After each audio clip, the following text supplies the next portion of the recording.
हन्नाना क्यों है?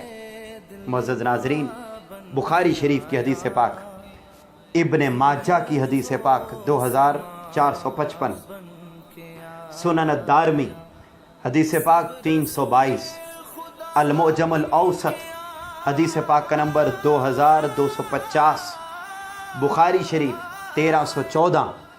अब मुख्तलिफ कुतुब हदीस में ये हदीस पाक आई कि ताजदार कायनात सल्लल्लाहु अलैहि वसल्लम जब मक्का से हिजरत करके मदीना तशरीफ़ ले गए, मक्का से हिजरत करके मदीना तशरीफ़ ले गए, तो आप मस्जिद नबवी में खिताब फरमाते, मस्जिद नबवी में खिताब फरमाते, और दौरान खिताब मस्जिद नबवी के अंदर इहाते में खजूर का एक खुश्क तना था।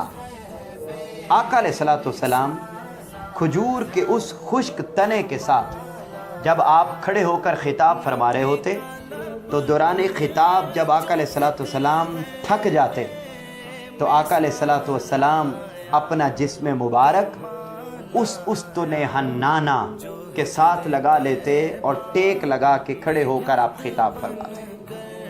एक लंबा अरसा ये सिलसिला जारी रहा। एक दिन दौरान खिताब एक खातून उठ के खड़ी हो गई, और एक रिवायत में आता है कि एक सहाबी उठ के खड़े हो गए। वो खातून उठ के खड़ी हुई और अर्ज़ करने लगी, या रसूल अल्लाह सल्लल्लाहु अलैहि वसल्लम, मेरा बेटा बढ़ई है, लकड़ी का काम करता है, अगर आप इजाज़त दें तो आप दौरान खिताब में देखती हूँ कि आप दौरान खिताब थक जाते हैं, और थक कर आप अपना जिस्म मुबारक इस खजूर के तने के साथ लगा लेते हैं। तो या रसूल अल्लाह, अगर आप इजाज़त दें तो मैं आपके लिए मिंबर न बनवा दूँ।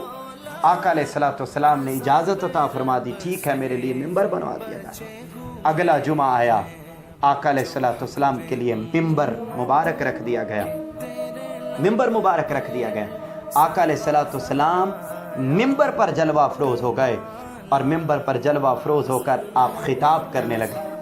आपका जुमे का खिताब जारी था कि अचानक वो जो खुश्क तना जिसके साथ ताजदार कायनात सल्लल्लाहु अलैहि वसल्लम हमेशा टेक लगाकर खिताब फरमाया करते थे, उससे आहिस्ता आहिस्ता रोने की आवाज़ आने लगी, यहाँ तक कि वो आवाज़ बढ़ते बढ़ते चीखो पुकार तक पहुँच गई, और तमाम सहाबाए किराम ने खजूर के उस खुश्क तने की रोने की आवाज़ को समात किया। मुअज़्ज़ज़ नाज़रीन, समात किया।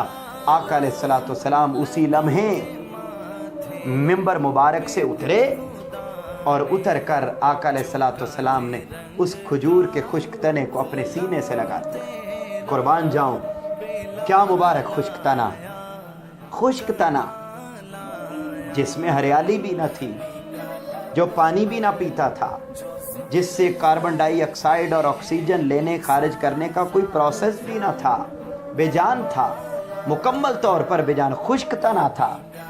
कई अरसे से मदीना उस मस्जिद नबवी में मौजूद था, और आका अलैहिस्सलातु वस्सलाम उसके साथ टेक लगा के खड़े होते थे।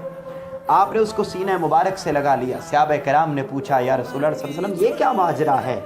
आका अलैहिस्सलाम ने इरशाद फरमाया, ऐ मेरे सहाबा, आपको मालूम है कि मैं हर जुमा को जब खिताब करता था, तो दौरान खिताब जब मैं थक जाता था, अपना जिस्म अक़दस में इसके साथ लगा लेता था, मैं टेक लगा के खड़ा होता था।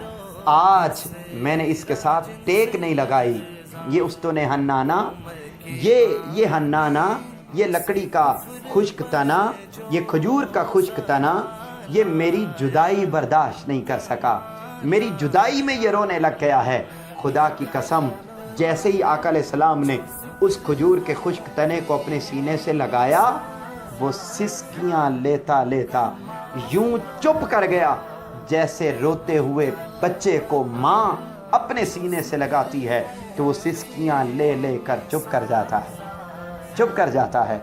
मुअज़्ज़ज़ नाज़रीन, नौजवानों, मेरे भाइयों, मुस्तफ़ी स्टूडेंट्स मूवमेंट के नौजवानों, अली भाई और उनकी पूरी टीम जिन्होंने ये सारी काविश की, اگر لکڑی کا ایک خشک تنا وہ آقا علیہ الصلوۃ والسلام کی محبت میں روئے تو آقا علیہ الصلوۃ والسلام اس کو اپنے سینے سے لگا سکتے ہیں. تو آج کے زمانے میں اگر کوئی امتی اگر کوئی نوجوان آقا علیہ الصلوۃ والسلام کی یاد میں روئے، آقا علیہ السلام کی یاد میں تڑپے اور آقا علیہ السلام کی یاد میں اپنے آنسو بہائے، تو کیسے ممکن نہیں ہے کہ آقا علیہ الصلوۃ والسلام اسے اپنے سینے سے نہ لگائیں، اپنے سینے سے نہ لگائیں. یقیناً اسے اپنے سینے سے لگائیں گے. اور یہی پیغام تحریک منہاج القرآن کا ہے کہ آؤ عشق سرکار کی ایک شمع جلا لو دل میں، بعد مرنے کے لحد میں بھی اجالا ہوگا. شیخ الاسلام ڈاکٹر محمد طاہر القادری نے ساری عمر یہی پیغام دیا ہے کہ مدینہ المنورہ کے ساتھ محبت کی جائے. وہ فرماتے ہیں کہ مدینہ المنورہ کے کتوں کا ادب کرنا بھی ہمارا ایمان ہے. کیوں ایمان نہ ہو؟ عزیز ناظرین، جب قیامت آئے گی نا، تو قیامت آئے گی تو ایمان سارے کا سارا سمٹ کر پہلے حجاز کی طرف جائے گا، حجاز کی طرف جائے گا، پھر وہ سمٹ کر مکہ مکرمہ اور مدینہ منورہ کی طرف جائے گا. وہ اپنا سفر شروع کرے گا اور مکہ اور مدینہ کے درمیان جا کر وہ کھڑا ہو جائے گا. ایک نظر وہ مکہ کی طرف ڈالے گا، ایک طرف وہ مدینہ کی طرف ڈالے گا.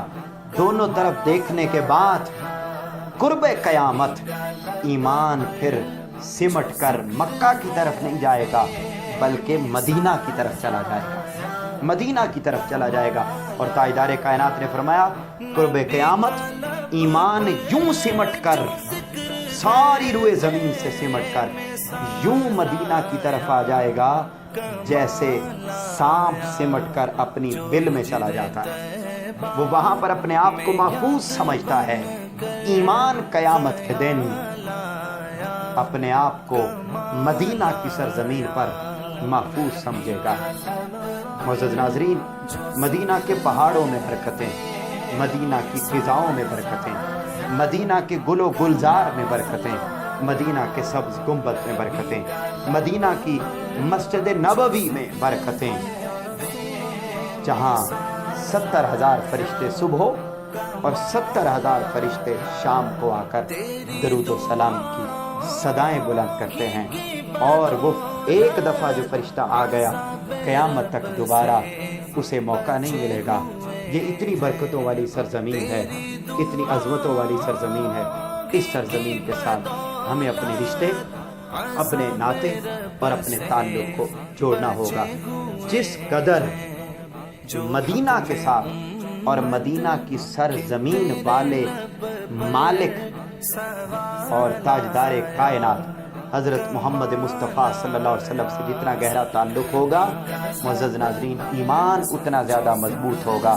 اور قرآن اس بات پر بولتا ہے اولئک الذین امتحن اللہ قلوبہم بالتقوی، کہ اللہ رب العزت تقوی اور ایمان کے لیے انہی دلوں کو چنتا ہے جو اپنی نسبت، اپنا تعلق تاجدار کائنات صلی اللہ علیہ وسلم کے ساتھ، اس کے شہر مدینہ کے ساتھ اور ان کے ادب اور احترام کے ساتھ جوڑ لیتا ہے.